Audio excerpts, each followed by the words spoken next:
Bismillah. Martın sonunda ilahi uğur gözləyən bürc kimdir? Martın sonuna doğru bəzi bürclər üçün doğrudan da ilahi uğur kimi təsvir olunan güclü enerji axını müşahidə olunur. Aşağıda, xüsusilə aşağıdakı bürclər ön plana çıxır. Ən çox uğur gözləyən bürclər.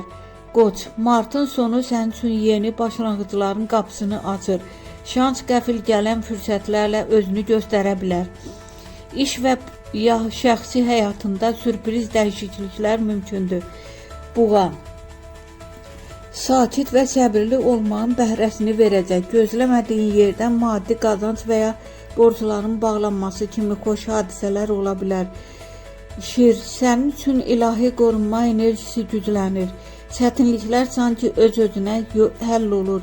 Xüsusilə nüfuz və hörmət artımı mümkündür. Balıqlar, enerjin çox yüksəkdir. İntuisiyan səni doğru qərarlara aparacaq. Həyatında dönüş nöqtəsi yarada biləcək bir şans qapısı açıla bilər. Xüsusi qeyd, əgər doğum tarixində 2, 6, 11 və ya 29 kimi rəqəmlər varsa, bu dövrdə şansın daha da güclənə bilər.